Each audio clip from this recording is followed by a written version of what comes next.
آب حیات پارٹ 16۔ کیا لوگی تم؟ سلار نے مینیو کارڈ پر نظر ڈالتے ہوئے کہا۔ میں تو شرمپس کی ڈشز میں سے کوئی ٹرائی کروں گا، تم دیکھ لو تم کو کیا چاہیے۔ وہ اسلام آباد میں دوسری بار باہر کھانا کھانے نکلے تھے اور احتیاطاً انہوں نے ایک نئے بنے ہوئے چائنیز ریسٹورنٹ کا انتخاب کیا۔ انہیں اندازہ نہیں تھا کہ ان کی تمام احتیاط کم از کم آج ان کے کام نہیں آئے گی۔ 15 منٹ بعد کھانا سرو ہو گیا اور وہ کھانا کھانے لگے تھے۔ کھانا کھانے کے دوران ویٹر نے ایک چٹ لا کر سلار کو دی۔ اس نے کچھ حیرانی سے اس چٹ پر نظر ڈالتے ہوئے اس پر لکھی تحریر پڑھی۔ آپ یہ جگہ فوراً چھوڑ دیں۔ سلار نے کچھ حیرانی سے سر اٹھا کر ویٹر کو دیکھا۔ اسے کچھ سمجھ میں نہیں آیا۔ یہ کیا ہے؟ اس نے ویٹر سے پوچھا۔ اس سے پہلے کہ وہ جواب دیتا ایک کرنٹ جیسے اسے چھو کر گزرا تھا۔ وہ جان گیا تھا کہ وہ کیا تھا۔ بے حد برق رفتاری سے چند کرنسی نوٹ وائلٹ سے نکال کر ٹیبل پر رکھتے ہوئے اس نے ویٹر کو بل کلیئر کرنے کا کہا۔ امامہ حیرانی سے اس کی شکل دیکھنے لگی۔ کھانا چھوڑ دو، ہمیں جانا ہے، اس نے کھڑے ہوتے ہوئے کہا۔ لیکن کیوں؟ وہ کچھ نہ سمجھی تھی کیونکہ انہیں کھانا شروع کیے ابھی چند منٹ ہی ہوئے تھے۔ امامہ یہ تمہیں باہر جا کر بتاتا ہوں، بیگ لے لو اپنا۔ وہ کرسی دھکیلتا ہوا پلٹا اور پھر ساکت ہو گیا۔ انہیں نکلنے میں دیر ہو گئی تھی۔ اس نے کچھ فاصلے پر ہاشم مبین کے ساتھ وسیم اور امامہ کے بڑے بھائی کو دیکھا اور وہ انہی کی طرف آ رہے تھے۔ وہ برق رفتاری سے امامہ کی کرسی کی طرف آیا۔ امامہ ٹیبل کے نیچے اپنے قدموں کے قریب رکھا ہوا اپنا بیگ اٹھا رہی تھی۔ اس نے ابھی انہیں آتے نہیں دیکھا تھا۔ سلار کے اپنے قریب آنے پر بیگ اٹھاتے ہوئے وہ اٹھ کھڑی ہوئی تھی اور کھڑا ہونے پر اس نے بھی اپنی فیملی کے افراد کو اپنی طرف آتے دیکھ لیا تھا۔ ایک لمحے میں اس کا خون خشک ہو گیا۔ سلار نے کچھ کہنے کی بجائے اسے اپنی اوٹ میں کر لیا۔ ان کی ٹیبل کھڑکی کے پاس تھی اور امامہ کے عقب میں اب بڑی کھڑکیاں تھیں۔ سامنے سے ہٹو، ہاشم مبین نے پاس آتے ہی بلند آواز میں اس سے کہا۔ آس پاس ٹیبلز پر بیٹھے لوگ یکدم ان کی طرف متوجہ ہوئے، نہ صرف کسٹمرز بلکہ دوسری ٹیبلز پر سرو کرنے والے ویٹرز بھی۔ آخری چیز جو سلار وہاں توقع کر سکتا تھا وہ ایک پبلک پلیس پر ایسا ہی سین تھا۔ آپ ہمارے ساتھ گھر چلیں، وہاں بیٹھ کر بات کرتے ہیں، سلار نے بہت تحمل کے ساتھ ہاشم مبین سے کہا۔ اس نے جواباً ایک گالی دیتے ہوئے اسے گریبان سے پکڑا اور کھینچ کر ایک طرف ہٹانے کی کوشش کرتے ہوئے وسیم اور عظیم سے امامہ کو وہاں سے لے جانے کے لیے کہا۔ ہاشم کے برعکس وسیم اور عظیم دونوں کچھ متحمل تھے۔ وہ جانتے تھے اس طرح زبردستی اس ریسٹورنٹ سے کسی کو ہال سے باہر نہیں لے جا سکتے کیونکہ سیکیورٹی کا سامنا کیے بغیر امامہ کو بحفاظت وہاں سے لے جانا مشکل تھا۔ وہ سلار کے عقب میں اس کی شرٹ پکڑے تھر تھر کانپتی ہوئی تقریباً اس سے چپکی ہوئی تھی۔ جب ہاشم مبین نے سلار کا گریبان پکڑتے ہوئے اسے کھینچا، سلار نے اپنا دفاع کرتے اپنا گریبان چھڑاتے ہوئے ہاشم مبین کو ذرا سا پیچھے دھکیلا۔ ان کے لیے یہ دھکا کافی ثابت ہوا۔ وہ پیر پھسلنے پر بے اختیار نیچے گرے۔ ریسیپشن تب تک باہر موجود سیکیورٹی کو انفارم کر چکا تھا۔ ہال میں دوسری میزوں پر بیٹھے ہوئے لوگ کچھ متوحش انداز میں یہ سب کچھ دیکھ رہے تھے، جبکہ میزوں پر سرو کرتے ہوئے ویٹرز بہت برق رفتاری سے ان کی طرف بڑھنے لگے۔ اس دھکے نے عظیم کو بھی ایک دم مشتعل کر دیا۔ وہ بھی بلند آواز میں اسے گالیاں دیتے ہوئے جوش میں آ گیا اور بہت غیر متوقع انداز میں اس نے سلار کے جبڑے پر گھونسا دے مارا۔ چند لمحوں کے لیے سلار کی آنکھوں کے سامنے واقعی اندھیرا چھا گیا۔ وہ اس گھونسے کے لیے تیار نہیں تھا۔ وہ ذرا سا ایک طرف جھکا اور عظیم اس کے پیچھے کھڑی امامہ تک جا پہنچا۔ اس نے کانپتے ہوئے سلار کے پیچھے چھپنے کی کوشش کی، لیکن عظیم نے اسے بازو سے پکڑ کر گھسیٹتے ہوئے نہ صرف سلار سے الگ کرنے کی کوشش کی بلکہ اس کے چہرے پر ایک زوردار تھپڑ بھی رسید کیا۔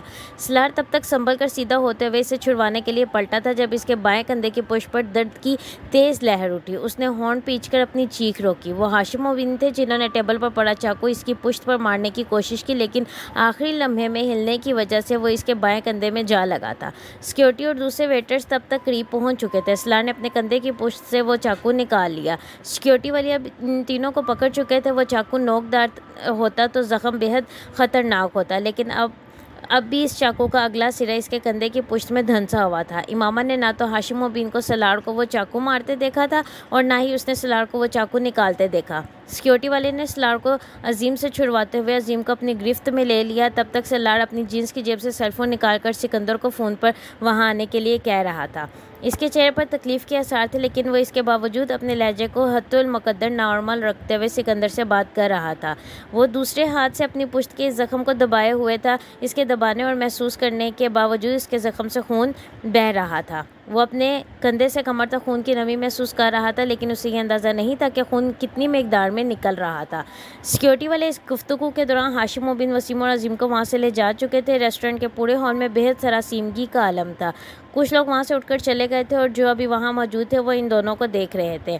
آپ کو فرسٹ ایڈ کی ضرورت ہوگی، آپ آ جائیں۔ مینیجر نے اس کی پشت پر بہنے والے خون کو دیکھتے ہوئے کچھ تشویش کے عالم میں اس سے کہا۔ اس نے یقیناً یہ سوچا ہوگا کہ ہال کا ماحول ان کی موجودگی میں نارمل نہیں ہو سکتا۔ امامہ نے مینیجر کی اس بات پر کچھ حیران ہو کر سلار کو دیکھا۔ وہ فون پر بات کر رہا تھا۔ امامہ نے اس کے اس ہاتھ کو پہلی بار نوٹس کیا جو وہ کندھے کے اوپر سے پیچھے کیے ہوئے تھا۔ کیا ہوا ہے؟ امامہ نے قدرے سراسیمگی کے عالم میں کہا۔ کچھ نہیں۔ سلار نے اپنا بازو سیدھا کیا۔ امامہ نے اس کے خون آلود انگلیاں دیکھی۔ اس نے سمجھا کہ شاید اس کا ہاتھ زخمی تھا۔ اسے کیا ہوا؟ اس نے کچھ حواس باختہ ہو کر پوچھا۔ اس نے جواب دینے کی بجائے ایک قریبی ٹیبل سے نیپکن اٹھا کر اپنا ہاتھ صاف کرتے ہوئے امامہ کو چلنے کا اشارہ کیا۔ مینیجر اور سیکیورٹی کے چند لوگوں کے ساتھ چلتے ہوئے وہ مینیجر کے کمرے میں آ گئے۔ وہ پولیس کو کال کر چکا تھا اور اب وہ پولیس کے آنے تک انہیں وہاں روکنا چاہتا تھا، لیکن سلار زخمی تھا اور اسے فرسٹ ایڈ دینی ضروری تھی۔ مینیجر کے کمرے میں پہنچ کر ہی امامہ نے پہلی بار سلار کی خون آلود پشت دیکھی اور وہ دھک سے رہ گئی۔ ایک قریبی کلینک سے پہنچنے والی ایمبولینس کے آنے تک انہوں نے اس کی شرٹ اتار کر اس کا خون روکنے کی کوشش کی، مگر زخم گہرا تھا اور ٹانکوں کے بغیر ٹھیک ہونا مشکل تھا۔ وہ اس قدر شوق تھی کہ وہ ریسٹورنٹ کے عملے کے افراد کی فرسٹ ایڈ اور سلار کو گمسم دیکھتی رہی۔ وہ کیا کچھ کر سکتی تھی یا اسے کیا کرنا چاہیے تھا، اسے کچھ سمجھ میں نہیں آ رہا تھا۔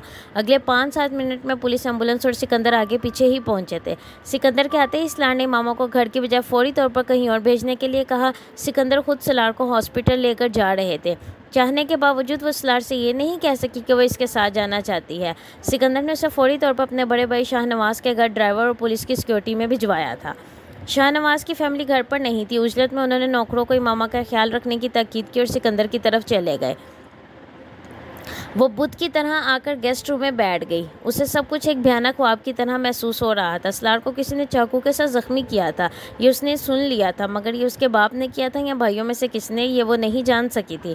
ریسٹورنٹ کی سیکیورٹی نے ہاشم، وسیم اور عظیم کو پولیس کے آنے تک ایک کمرے میں بند کر دیا تھا، اور اس کے بعد اب آگے کیا ہونے والا تھا اسے سوچتے ہوئے اپنا وجود مفلوج ہوتا محسوس ہو رہا تھا۔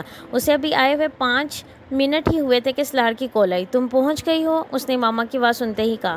ہاں، تم کہاں ہو؟ ابھی کلینک پر ہوں، سلار نے اسے کہا۔ اور ابو؟ پاپا ساتھ ہے میرے۔ سلار نے اس کے لفظوں پر غور نہیں کیا۔ میں اپنے ابو کا پوچھ رہی ہوں، امامہ نے بے ساختہ کہا۔ وہ چند لمحے کچھ بول نہیں سکا۔ اسے نہ چاہتے ہوئے بھی اس وقت امامہ کے ہاشم کے بارے میں تشویش بری لگی۔ وہ تینوں پولیس کسٹڈی میں ہے، یہاں سے فارغ ہو کر اب ہم وہیں جائیں گے۔ امامہ کا دل ڈوبا۔ باپ اور بھائیوں کے حوالات میں ہونے کے تصور نے چند لمحوں کے لیے اسے سلار کے زخمی ہونے کے بارے میں بالکل لاپرواہ کر دیا۔ سلار پلیز انہیں معاف کر دو اور ریلیز کروا دو۔ سکندر اس وقت اس کے پاس تھے۔ وہ امامہ سے کچھ نہیں کہہ سکا، لیکن وہ خفا ہوا تھا۔ وہ اس سے زیادہ اپنی فیملی کے لیے پریشان تھی۔ وہ زخمی تھا، لیکن اس نے یہ تک پوچھنے کی زحمت نہیں کی تھی کہ وہ اب کیسا ہے اور اس کی بینڈیج ہو گئی ہے، زخم گہرا تو نہیں ہے۔ میں تم سے بعد میں بات کروں گا۔ اس نے کچھ کہنے کی بجائے فون بند کر دیا تھا۔ کلینک میں اس کے چیک اپ اور بینڈیج میں 1 گھنٹہ لگ گیا۔ خوش قسمتی سے اس کی کسی رگ یا شریان کو نقصان نہیں پہنچا تھا۔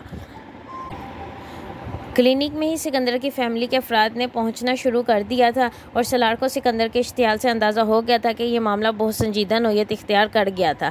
وہ خود بے حد ناراض ہونے کے باوجود اس معاملے کو ختم کرنے کا خواہش مند تھا، لیکن سکندر نہیں۔ شاہ نواز کی بیوی اور دونوں بہنوئی یا بہوئیں آدھے گھنٹے کے بعد گھر آئی تھیں، اور تب تک طیبہ بھی وہاں پہنچ گئی تھی۔ سکندر نے فی الحال اپنے گھر میں نہ رہنا بہتر سمجھا تھا۔ شاہ نواز کی بیوی اور بہوؤں نے اگرچہ امامہ سے اس ایشو پر زیادہ بات نہیں کی تھی، لیکن وہ لاؤنج میں طیبہ اور ان کے لوگوں کی بلند آواز میں ہونے والی گفتگو سن رہی تھی۔ طیبہ بری طرح برہم تھی۔ وہ شاہ نواز کے گھر آنے کے باوجود امامہ کے پاس نہیں آئی۔ وہ خود بھی اتنی ہمت نہیں کر سکی کہ باہر نکل کر ان کا سامنا کرتی۔ وہ بے حد غصے میں ہاشم مبین اور اس کے بھائیوں کو برا بھلا کہتی رہی، اور وہ گیسٹ روم میں بیٹھی ہچکیوں سے روتے ہوئے یہ سب کچھ سنتی رہی۔ یہ طیبہ کے کڑوے کسیلے جملے یا خاندان کے سامنے ہونے والی سبکی نہیں تھی۔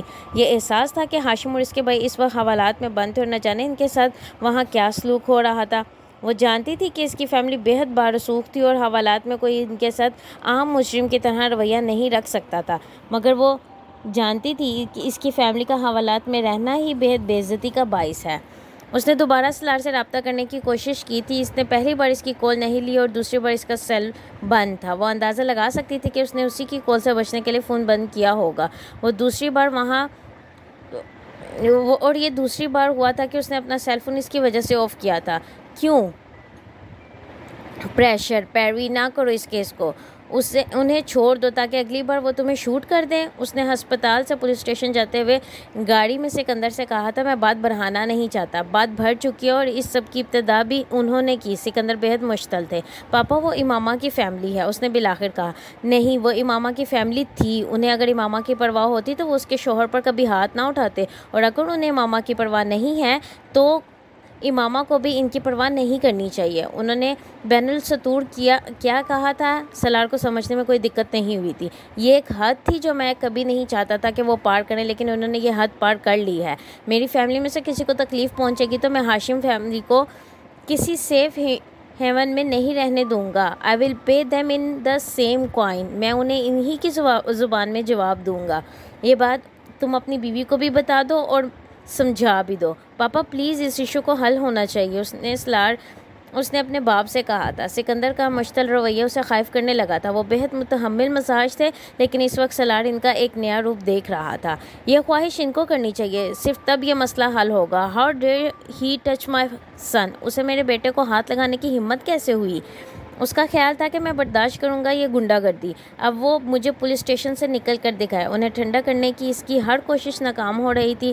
معاملہ کس حد تک بڑھ جائے گا اس کا اندازہ سالار کو نہیں تھا۔ اگلے 2 گھنٹوں میں جہاں اس کی فیملی پولیس اسٹیشن میں آ گئی تھی، وہاں ہاشم مبین کی بھی پوری فیملی وہاں موجود تھی۔ یہ صرف 2 بارسوخ فیملیز کا مسئلہ نہیں رہا تھا، یہ کمیونٹیز کا مسئلہ بن گیا تھا۔ اسلام آباد پولیس کے تمام اعلیٰ افسران اس معاملے کو حل کرانے کے لیے وہاں موجود تھے۔ ہاشم مبین کی سب سے بڑی مشکل اس ریسٹورنٹ کی انتظامیہ کی وجہ سے ہو رہی تھی جہاں یہ سب کچھ ہوا تھا۔ یہ سب کہیں اور ہوا ہوتا تو وہ بھی جواباً سالار اور اس کی فیملی کے خلاف 10 بڑا FIR رجسٹر کروا چکے ہوتے، لیکن ہال میں لگے سیکیورٹی کیمروں کی ریکارڈنگ ہاشم مبین کو ایک لمبے عرصے کے لیے جیل میں رکھنے کے لیے کافی تھی۔ ابتدائی غصے اور اشتعال کے دورے کے بعد بالآخر ہاشم فیملی نے واقعے کی سنگینی کو محسوس کرنا شروع کر دیا، مگر مسئلہ یہ ہو رہا تھا کہ سکندر فیملی کسی قسم کی لچک دکھانے پر تیار نہیں تھی۔ فجر تک وہاں بیٹھے رہنے کے بعد بھی مسئلے کا کوئی حل نہیں نکلا اور وہ بالآخر گھر واپس آ گئے۔ وہ واپسی پر سارے راستے سکندر کو کیس واپس لینے پر قائل کرنے کی کوشش کرتا رہا اور اس میں ناکام رہا۔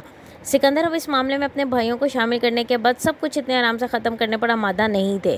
وہ شاہ نواز کے گھر آنے سے پہلے اپنے گھر سے اپنے اور امامہ کے کچھ کپڑے لے آیا تھا۔ شاہ نواز کے گیسٹ روم میں داخل ہوتے ہی امامہ نے اس سے پوچھا تھا، ابو اور بھائی ریلیز ہو گئے؟ اس کا دماغ گھوم گیا تھا، تو واحد چیز جس کی اسے پرواہ تھی وہ صرف اتنی تھی کہ اس کے باپ اور بھائی رہا ہو جائیں۔ اس کا زخم کیسا تھا، اس کی طبیعت ٹھیک تھی، اسے ان میں سے کسی چیز کی کوئی پرواہ نہیں تھی، کسی چیز میں کوئی دلچسپی نہیں تھی، نہیں اور ہوں گے بھی نہیں۔ وہ بہت خفگی سے کہتے ہوئے کپڑے تبدیل کرنے کے لیے واش روم میں چلا گیا۔ پین کلرز لینے کے باوجود اس وقت تک جاگتے رہنے کی وجہ سے اس کی حالت واقعی خراب تھی اور وہ رہی صحیح کسر امامہ کی عدم تجدید نے پوری کر دی تھی۔ وہ پولیس اسٹیشن میں ہے۔ اس کے واش روم سے نکلتے ہی اس نے سرخ اور سوجی ہوئی آنکھوں سے اس سے پوچھا تھا۔ وہ جواب دیے بغیر بیڈ پر کروٹ کے بل لیٹ گیا اور آنکھیں بند کر لیں۔ وہ اٹھ کر اس کے پاس آ کر بیٹھ گئی۔ کیس واپس لے لو سالار، انہیں معاف کر دو، اس کے بازو پر ہاتھ رکھتے ہوئے اس نے ملتجائیانہ انداز میں اس سے کہا۔ سالار نے آنکھیں کھول دی۔ امامہ، میں اس وقت سونا چاہتا ہوں، تم سے بات نہیں کرنا چاہتا۔ میرے ابو کی کتنی عزت ہے شہر میں، وہ وہاں کیسے ہوں گے اور کیسے برداشت کر رہے ہوں گے یہ سب کچھ؟ وہ رونے لگی تھی۔ عزت صرف تمہارے ابو کی ہے، میرے ماں باپ کی، میری فیملی کی کوئی عزت نہیں، وہ بے ساختہ کہہ گیا تھا۔ وہ سر جھکائے ہورن کاٹتے ہوئے روتی رہی۔ یہ سب میرا قصور ہے، میری وجہ سے ہوا ہے یہ سب کچھ، مجھے تم سے شادی نہیں کرنی چاہیے تھی۔ تمہارے پاس ہر چیز کی وجہ صرف شادی ہے، تم مجھ سے شادی کر کے جہنم میں آ گئی ہو، شادی نہ ہوئی ہوتی تو جنت میں ہوتی تم، ہے نا؟ وہ بری طرح برہم ہوا تھا۔ میں تمہیں تو الزام نہیں دے رہی، میں تو، اس نے خائف ہوتے ہوئے کچھ کہنا چاہا۔ شو می سم لویالٹی امامہ، کچھ میرے ساتھ بھی وفاداری کا مظاہرہ کرو۔ ویسی وفاداری جیسے تم اپنے باپ اور بھائیوں کے لیے دکھا رہی ہو۔ وہ بول نہیں سکی تھی، اس نے جیسے اسے جوتا کھینچ مارا تھا۔ اس کا چہرہ سرخ ہو گیا تھا۔ اسے اندازہ نہیں تھا کہ وہ اسے کبھی اتنی ہرٹ کرنے والی بات کہہ سکتا تھا، لیکن وہ اسے کہہ رہا تھا۔ وہ ایک لفظ کہے بغیر اس کے بستر سے اٹھ گئی۔ سالار نے اس کو روکنے کی بجائے آنکھیں بند کر لی تھی۔ دوبارہ اس کی آنکھ دوپہر 12:30 بجے کندھے میں ہونے والی تکلیف کی وجہ سے کھلی تھی۔ اسے ٹیمپریچر بھی ہو رہا تھا، کندھے کو حرکت دینا مشکل ہو رہا تھا۔ وہ بستر سے اٹھتے ہی اس کی نظر امامہ پر پڑی تھی۔ وہ صوفے پر بیٹھی ہوئی تھی۔ وہ رکے بغیر واش روم چلا گیا۔ نہا کر تیار ہونے کے بعد وہ باہر نکلا اور امامہ سے کوئی بات کیے بغیر وہ بیڈ روم سے چلا گیا۔ اسے اپنا وہاں اجنبی لگنے لگا تھا۔ وہ واحد شخص تھا جو اس کی سپورٹ تھا اور وہ بھی اس سے برگشتہ ہو رہا تھا۔ میں کیس واپس لے رہا ہوں، لنچ ٹیبل پر بیٹھے اس نے اعلان کرنے والے انداز میں کہا۔ پوری ٹیبل پر ایک لمحے کے لیے خاموشی چھا گئی۔ وہاں سکندر کے ساتھ ساتھ شاہ نواز اور ان کی فیملی بھی تھی۔ میں نے اس پورے معاملے کے بارے میں سوچا ہے اور طیبہ نے بہت تلخی سے اس کی بات کاٹی۔ تم سوچنا کب کا چھوڑ چکے ہو، یہ تمہاری بیوی کی پڑھائی ہوئی پٹی ہے۔ ممی امامہ کو اس پوری ایکویشن میں سے نکال دیں۔ اچھا تو پھر تم اسے طلاق دے دو، یہ سارا معاملہ ہی ختم ہو جائے گا۔ وہ ماں کا چہرہ دیکھتا رہا، پھر اس نے ہاتھ میں پکڑا کانٹا رکھ دیا۔ میں نہیں کر سکتا اور یہ میں کبھی ہونے بھی نہیں دوں گا۔ تو پھر ہم بھی وہ نہیں کریں گے جو تم چاہتے ہو۔ امامہ کا باپ اور بھائی جیل میں ہی رہیں گے، طیبہ نے اسی کے انداز میں کہا۔ تمہیں کچھ اندازہ ہے یہ سارا معاملہ کتنا بڑھ چکا ہے؟ کیس واپس لینے کا مطلب ان کو شے دینا ہے۔ تم پوری فیملی کو خطرے میں ڈال رہے ہو۔ شاہ نواز نے مداخلت کی۔ رسک تو کیس چلنے کی صورت میں بھی ہوگا، بلکہ زیادہ ہوگا۔ یہ کیس تو مسئلہ حل نہیں کرے گا۔ وہ جانتا تھا جو وہ کہہ رہا تھا، اس کی پوری فیملی کی کتنی لعنت ملامت اسے ملنے والی تھی۔ وہ سب کچھ اس کے لیے غیر متوقع نہیں تھا۔ وہ امامہ کو خوش کر سکتا تھا یا اپنی فیملی کو، اور اپنی فیملی کو ناخوش کرنا اس کے لیے بہتر تھا۔ وہ اندر کمرے میں بیٹھی باہر سے آنے والی آوازیں سن رہی تھی، لیکن اب وہ لوگ کیا کہہ رہے تھے وہ سمجھ نہیں پا رہی تھی۔ بالآخر ملازم نے اسے کھانے کے لیے پوچھا یا ملازم بالآخر اسے کھانے کے لیے پوچھنے آیا اور وہ شدید بھوک ہونے کے باوجود نہیں گئی۔ وہ لنچ ٹیبل پر بیٹھنے کی اس وقت ہمت ہی نہیں رکھتی تھی۔ اس نے بھوکا مرنا زیادہ بہتر سمجھا تھا۔ وہ رات کے 9 بجے تک اسی طرح کمرے میں بیٹھی رہی۔ سلار کا کوئی اتا پتہ نہیں تھا، کوئی کال، کوئی میسج نہیں۔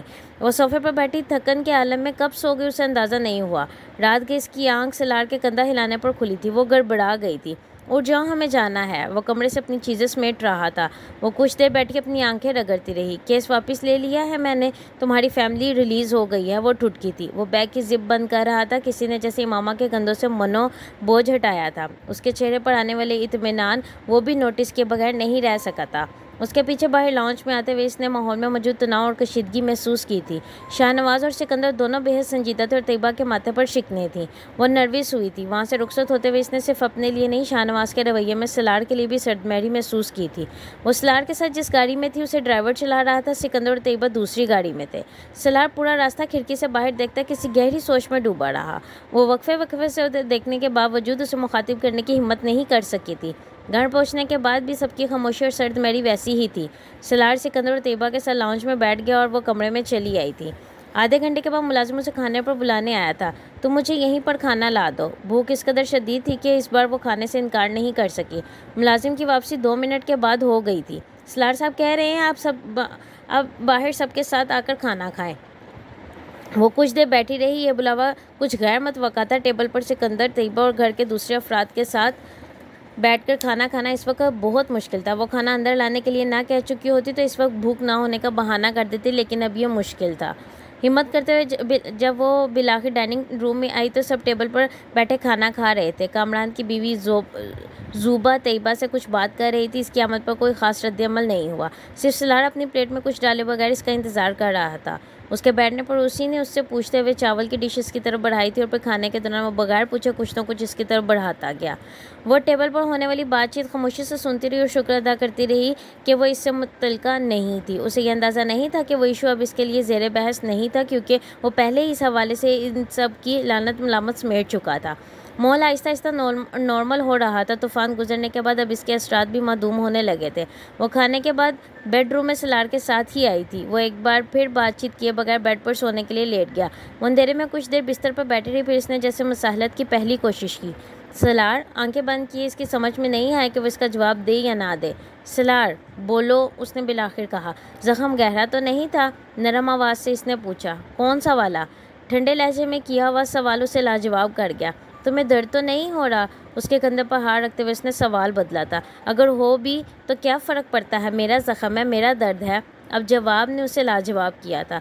بخار ہو رہا ہے تمہیں کیا؟ اس کا کندھا بلکہ ہاتھ کندھے سے ہٹا کر پیشانی پر گیا تھا۔ بات بدلنے کے لیے وہ اور کیا کرتی؟ اس کا ہاتھ پیشانی سے ہٹاتے ہوئے سلار نے اسی ہاتھ سے سائڈ ٹیبل لیمپ آن کیا۔ امامہ تم وہ کیوں نہیں پوچھتی جو پوچھنا چاہتی ہو؟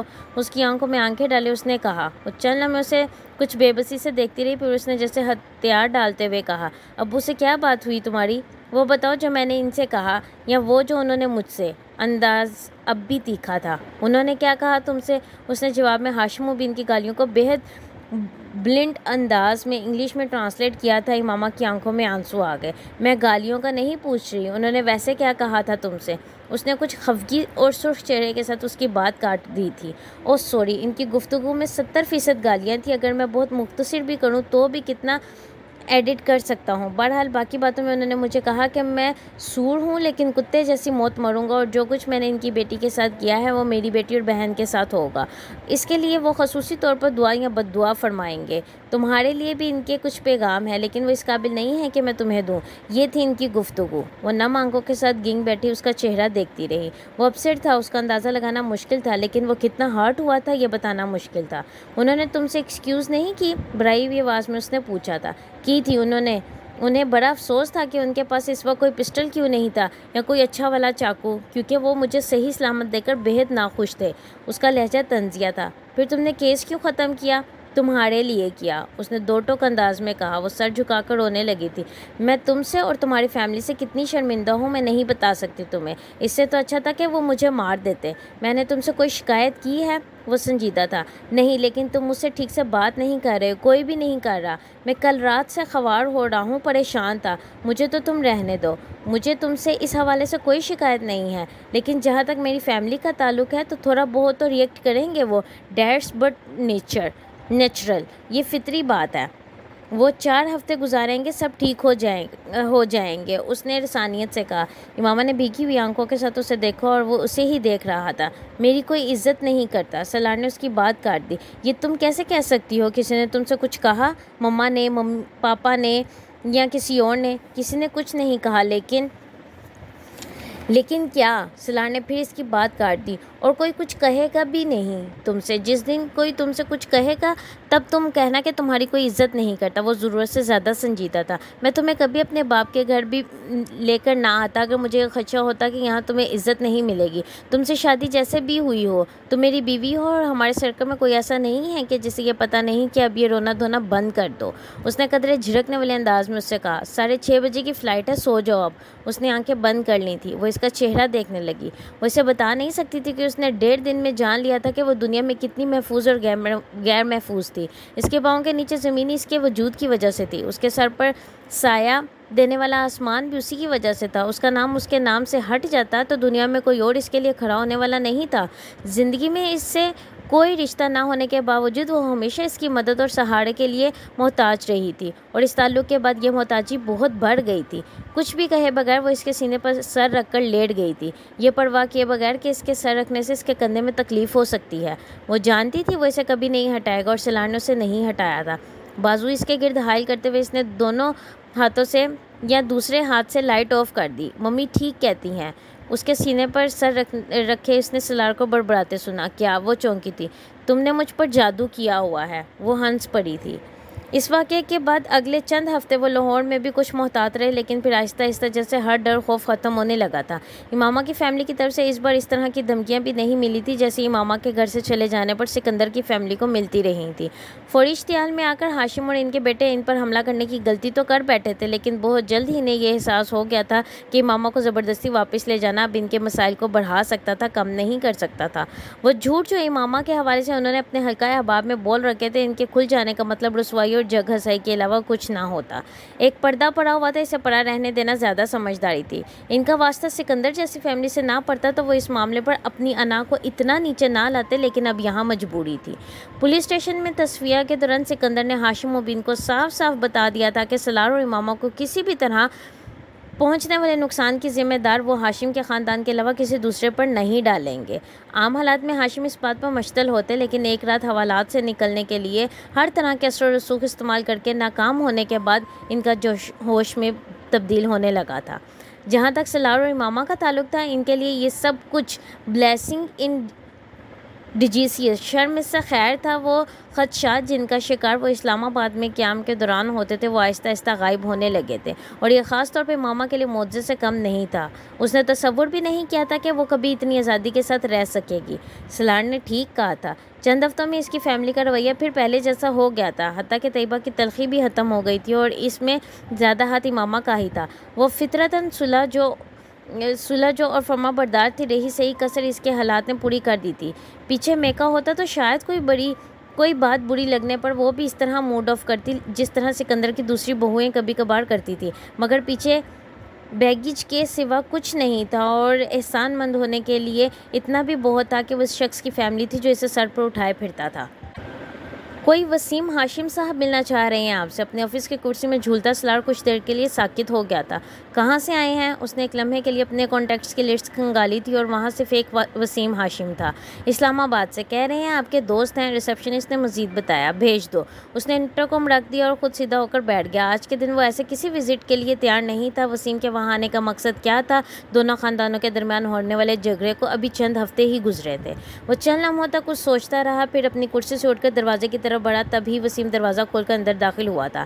ایک لمحے کے لیے دونوں ساکت ہوئے تھے، پھر سلار نے ہاتھ بڑھایا، وسیم نے بھی ہاتھ بڑھا دیا۔ ایک طویل عرصے کے بعد ان دونوں کے درمیان ہونے والی وہ پہلی ملاقات تھی۔